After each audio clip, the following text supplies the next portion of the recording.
Hi, I'm Micah Halpern. Thank you for joining me today as I do some thinking out loud. Our first segment is called Background Briefing. The very first thing I've been thinking about is the Abraham Accords.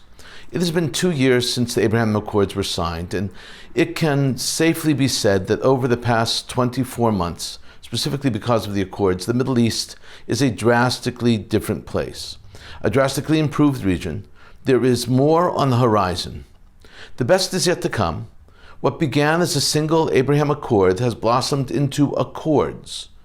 The UAE took a bold and courageous step in becoming the first to sign on the proverbial dotted line with Israel and the United States. It was a historic decision, a historic move, closely followed by Bahrain. A select club was forming. Then came Morocco, then Sudan. With Egypt and Jordan, the club grew bigger and stronger, more influential. Outliers were those who did not sign the Abraham Accords, not those who put pen to paper, and quite literally, put their money where their mouths were. Diplomatically speaking, of course. Half a year ago, in March, a summit was convened in the Negev Desert, located in southern Israel. All, I repeat, members of the Abraham Accords gathered to discuss issues of shared importance. Israel played host. That's a hard one to imagine. Israel played host to Egypt, Jordan, Morocco, Sudan, Bahrain, and the United Arab Emirates, and of course, the United States of America. What was once unthinkable became reality. And in June, then Prime Minister of Israel, Naftali Bennett, paid a visit to Dubai. It was the first part of a bilateral arrangement. The second part took place when Sheikh Abdullah bin Zayed, Foreign Minister of the United Arab Emirates, arrived in Tel Aviv for an official visit to Israel. The news was reported in the Hebrew Israeli press, of course, but more significantly, the visit was also reported in the official UAE, United Arab Emirates state news agency, WAM Media. With no caveats, no hidden agenda, the UAE leadership is now touting their relationship with Israel. They are informing and educating their country about their warm relations with the Jewish state. During Sheikh bin Zayed's first official visit to Jerusalem, the Israelis welcomed him with pomp, at least as much pomp as a tiny Israel can muster. Quite frankly, compared to the wealth of the UAE, Israel's best efforts probably paled when compared to even everyday life for a UAE sheikh. But the effort and the sentiment were well placed. President Isaac Herzog and the First Lady Michal Herzog hosted an official luncheon at the president's residence in Jerusalem in honor of the foreign ministers and the Minister of Affairs of the International Cooperation of the United Arab Emirates, His Highness. The residence is very small, the size of a modest small home with only 3 bedrooms. But the message that emanated from inside those walls was gargantuan. Israeli President Herzog spoke of how the world looks at the Abraham Accords with awe and respect, and says that there's a new Middle East in many ways being created and moving forward. Sheikh Zayed responded saying, "This is historic. But I think in many ways, this is a relationship which very few thought that in 2 years it would be as successful." The next day, the Foreign Minister of the United Arab Emirates visited Yad Vashem, the National Holocaust Remembrance Museum in Jerusalem, commemorating this unique moment in Islamic Jewish history. The minister penned a message in the museum's visitor's log. He wrote of the importance of remembering the lessons taught by history and the great responsibility of tolerance. He wrote that leaders must take the courageous step of bridge building for real peace and for posterity. And in Jerusalem, he met with Israel's current Prime Minister, Yair Lapid. Think about it. They met in Jerusalem. He was hosted and dined and overnighted in Jerusalem. He was an Arab leader meeting Israeli leaders in their capital, in Jerusalem. Jerusalem, the disputed city, supposedly? These meetings and visits alone are de facto recognition of something many countries still question. Jerusalem is, capital I, capital S, is the capital city of Israel. During their visit, Lapid spoke about the significance of the relationship between Israel and the United Arab Emirates, a relationship made possible, actually forged, because of the Abraham Accords. Lapid said, "This is the historic visit of a regional leader who will promote the regional architecture that we have been building over the past year in the Middle East. A visit of a close and dear friend with which I can talk to about everything. My friend, we are changing the Middle East together. We are moving it from war to peace, from terror to economic cooperation." That's what Lapid said. Lapid was not speaking about hypotheticals. There has been remarkable growth in trade between the two countries. Thus far, this year alone, they have conducted $1.4 billion in trade. Of course, there have also been a few hiccups along the way. The United Arab Emirates was upset about Jewish presence on the Temple Mount. Nothing serious. They urged Israel to show restraint and to, quote, provide full protection, unquote, of holy sites.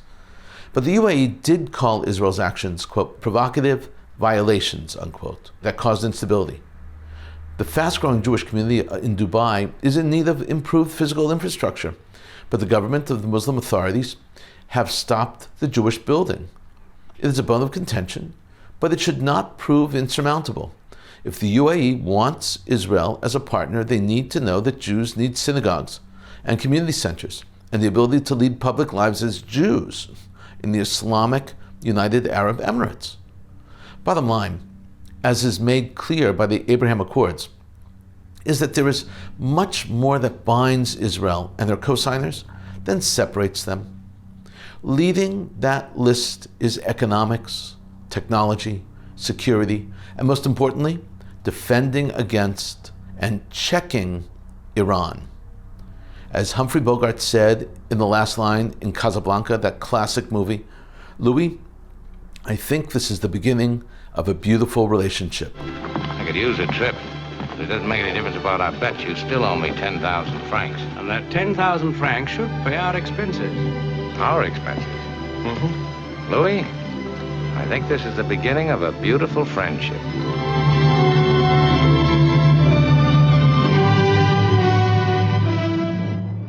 And to that I say, amen. Amen. Coming up next, points of view. First up is a column from Ynet. It was published on October 2nd, 2022, and was penned by Ben-Dror Yemini, one of my favorite columnists.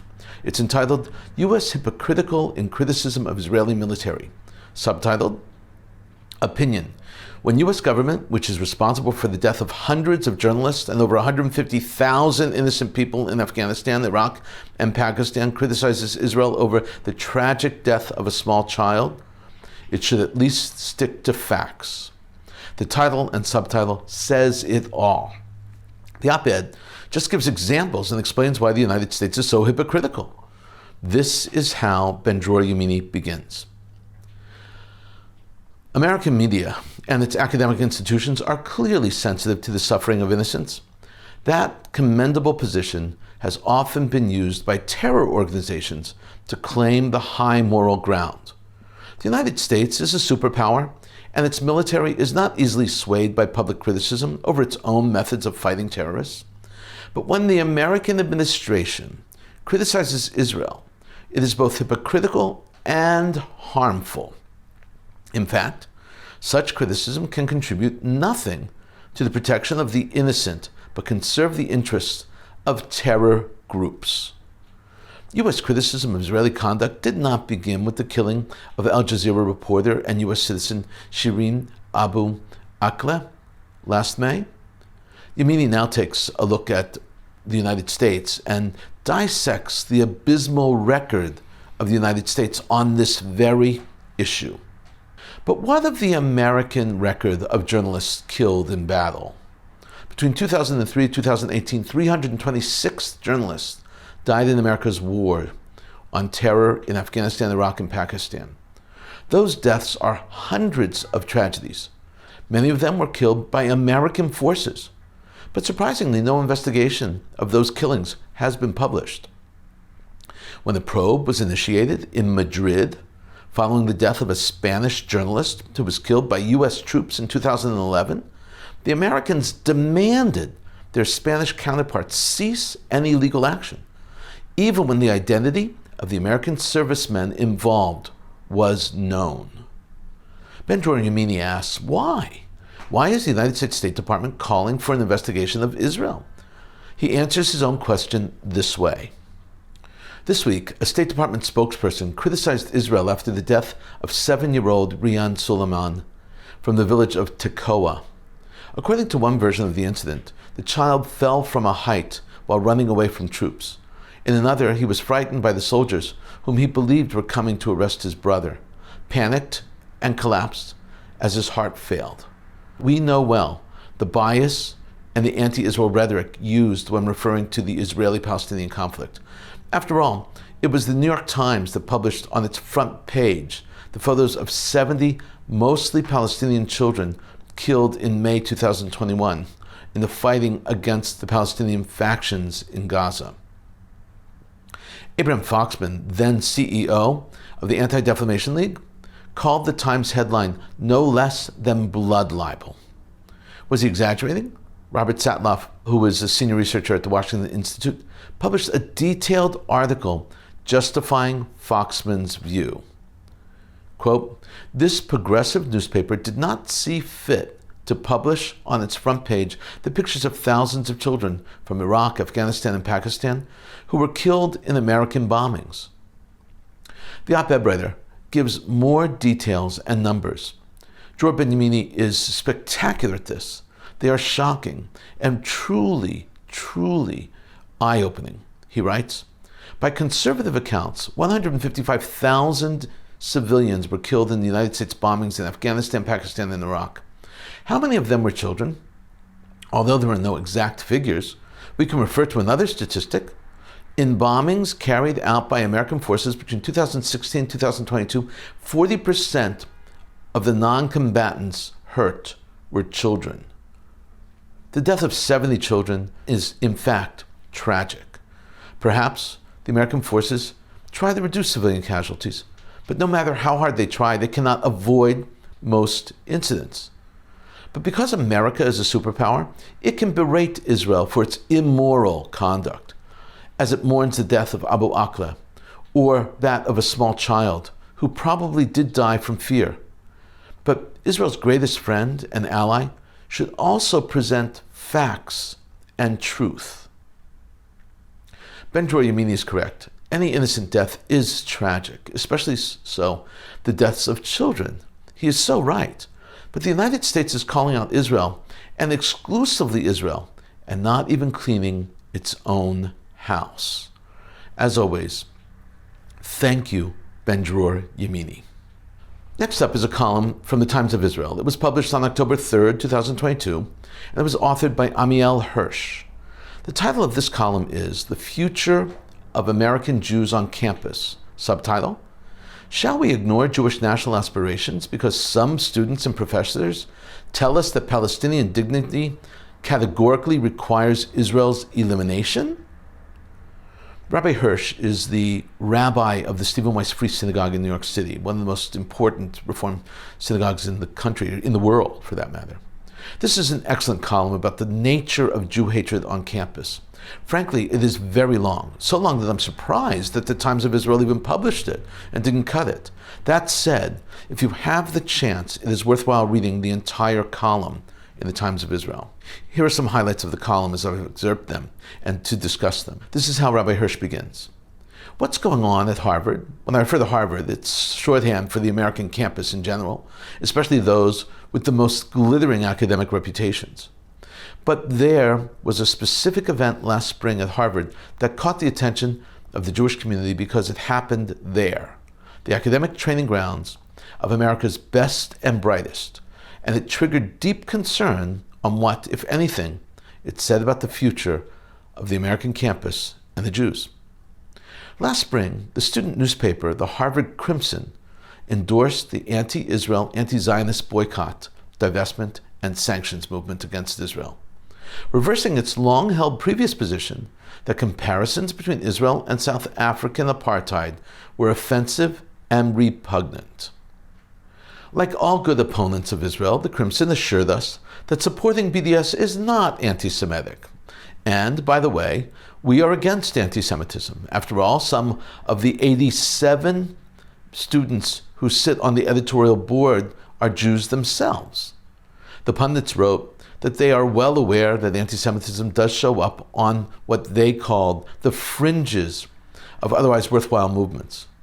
That was a relief for me, that these high IQ future elites of American society fully understood the age-old perils of anti-Semitism, and the reassurance that they have the issue well in hand, that anti-Semitism might be only at the fringes of BDS and other anti-Zionist groups, was heartwarming and comforting to me. After all, when have intelligent people ever been wrong? Hirsch, tongue-in-cheek, is hilariously funny here, but he gives readers an explanation. His description of Jew hatred on campus is excellent. He continues, but you know what? Basically, I'm just a simple Jew, and I have unsubtle, uncomplicated, unsophisticated approach that has guided me throughout my life. If a theory is anti-Semitic, it can't be moral. If a theory leads to anti-Semitism, whether intended or not, it can't be moral.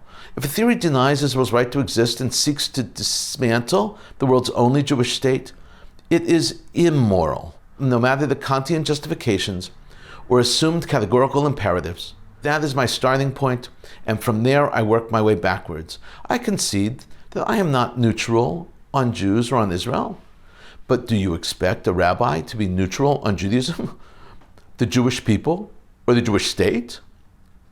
Looking back through the centuries, it has been a long, hard, tragic march from Sinai.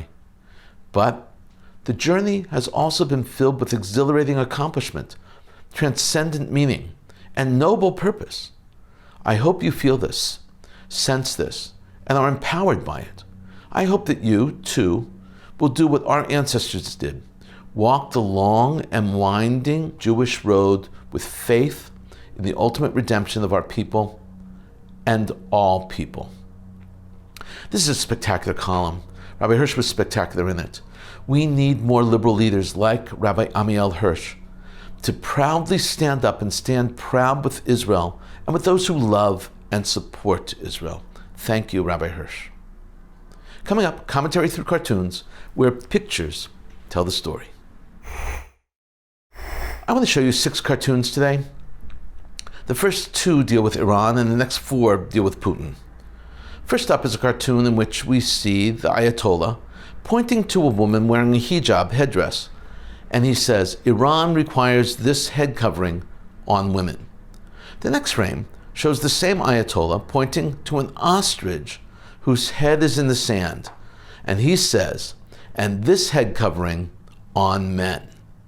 As I will point out later, there has been a tremendous number of protests on the streets of Iran over the death of a young woman who was arrested by the morality police, also known as the modesty police. The 23-year-old died of a stroke, interestingly. At the time, she was in detention and was rushed to the hospital, and there she died. This cartoon shows the Ayatollah and his long flowing beard, and we see the outlines of female protesters in his beard itself. This is biting, very critical. Next up are a couple of Ukrainian soldiers looking at Putin. The president of Russia is in a tiny tank and is moving very slowly. Put, put, put, it says. One soldier asks the second, did we get bigger or is he getting smaller? That's hilarious. Putin is threatened using nukes, and this next cartoon depicts it as his point of no return. At first, I did not think that nukes were a part of the equation at all, but I've revised my analysis. At this point, there is no telling what Putin will do. I repeat, no telling what he will do. Along the same topic, this next cartoon shows Putin holding what might be thought of as his ace of spades. But upon closer look, it's a nuclear bomb he's holding, not a spade, not the ace of spades at all. Finally, this last cartoon depicts Putin's double whammy. What's the double whammy? His referendum in 4 regions in Ukraine that voted to join Russia and his call up to supplement the army. These are 2 items that have shaken not only internal Russia, but the international community as well. In a moment, More of my own perspective and a few predictions. As we touched on a few minutes ago, Iranian riot police deployed in Tehran's main squares. Their mission was to confront people chanting death to the dictator as part of a nationwide protest movement over the death of Mahsa Amini, the young Iranian woman who died while in police custody. Across Iran, pressure has been increasing on authorities. There's been a groundswell of pressure, and not just in Iran, internationally. More and more attention is being given to Amini's death while in custody. Amini, 22, from the northwestern Kurdish city of Saqqez, was arrested on September 13th in Tehran for unsuitable attire. The arrest was made by Iran's morality police, who enforce Islamic Republic's strict dress code. The young woman died 3 days later in a hospital after falling into a coma. Her death sparked a first wave of protest that brought about a show of opposition against the government itself. These are the first set of street protests in Iran since police brutality crushed the protests against the rise in gas prices in 2019. Iran's Revolutionary Guard launched missile and drone attacks on terrorists in Kurdish region of northern Iraq. Iranian state news agency reported, IRNA, a very reliable source, by the way, in these matters. And they have been reporting on the Kurdish tensions and the Iranian government responses to them for years. Iran blamed armed Iranian Kurdish dissidents for ongoing attacks and unrest in the northwest section of Iran. That is the area where most of Iran's Kurds live. There are up to 10 million Kurds living in Iran in that area. The essential point to note is that tensions between the Iranian government and the Kurds has been going on for decades. What we are now witnessing is just one of many very public internal disputes plaguing Iran. According to the IDF, the Israel Defense Forces, their spokesperson, Israeli troops stopped a Gaza resident, a Palestinian, who was attempting to cross into Israel by way of the Mediterranean Sea. The Palestinian was questioned by security forces. There are many reasons for Gazans to secretly cross into Israel. The most obvious is, of course, terror. But there are, however, a growing number who cross into Israel to find work. It is normally very easy for security forces to determine the reasons behind the attempts. One is the tools the person brought with them through crossing. Next is that person's history and record. The situation in Gaza is harsh and getting worse. Israel is an attractive lure for many, many Gazans. In another incident of an attempt to enter Israel, the Israel Defense Forces arrested 2 Lebanese suspects who illegally crossed into Israel via the Israel-Lebanon border in the north. The 2 were taken for questioning. The IDF reported that it will continue to act in order to prevent any attempt to illegally cross the border and harm Israel's sovereignty. Most cross-border incidents from Lebanon into Israel involve smuggling.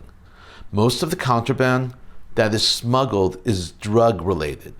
It involves criminal elements on both sides of the border. I know that's a hard thing to understand, but it's true. The real security risk is that the smugglers are often paying and bribing people on the ground, people responsible for the border. Terrorists and drug smugglers alike will use any method to ply their nefarious trades. Fires have been raging in Israel, and the destruction is horrific. Over 19 firefighting teams from the Israeli National Fire and Rescue Authority and 8 firefighting planes, which are also included first responders from JNF, the Jewish National Fund, battled a large fire spreading in the north of Israel. These fires endanger Israel's forests and wildlife. They also endanger communities and crops. Because of the wind and the dry climate, fires often move very quickly. Within a few short minutes, a raging fire will destroy what took years to build.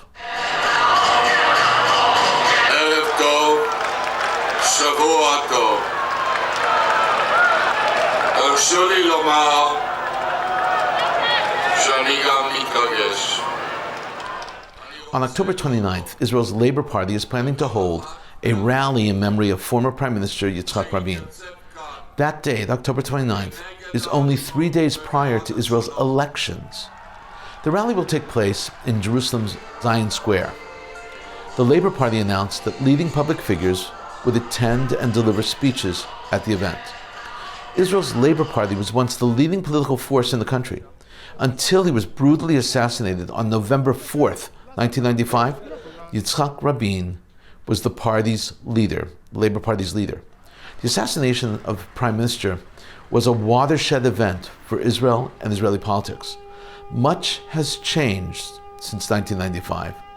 The Labour Party is hoping that this memorial will inject new life into a party that today is barely breathing. Do you regret what you did? Do you regret what you did?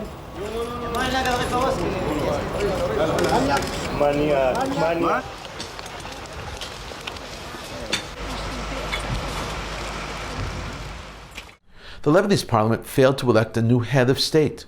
Their objective was to replace President Michel Aoun, whose term of office ends October 31st. Parliamentary Speaker Nabi Berri told the people of Lebanon that when a consensus emerges on the candidate, he will call for another parliamentary election.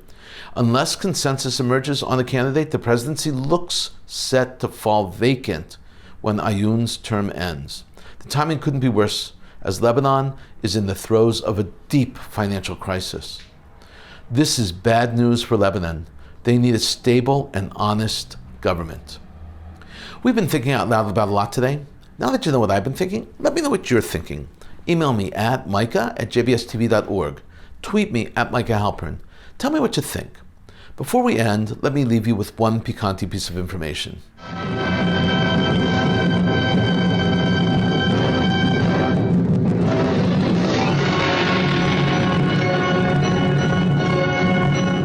Did you know that the classic movie Casablanca, one of my all-time favorites, was released in 1942?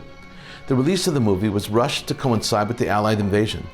There are many fascinating aspects of this movie. One I want to point out is that the movie makes perfectly clear, that it seems perfectly clear to everyone, and everyone knew, to some extent or the other, the horrors of the Nazis, even in Vichy-controlled Casablanca.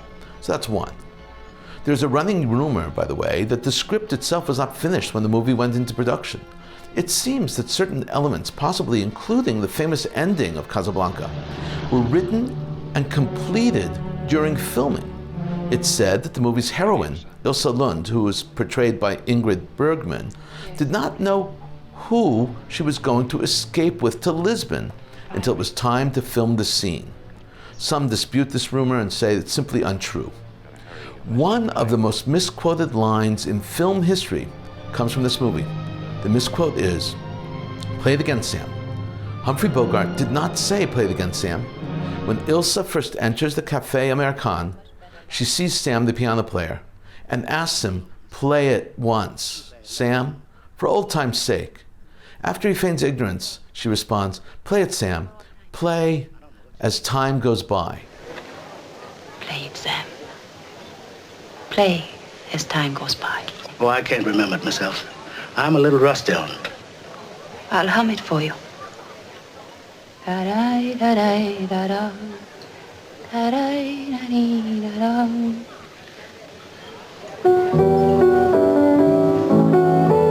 Sing it, Sam.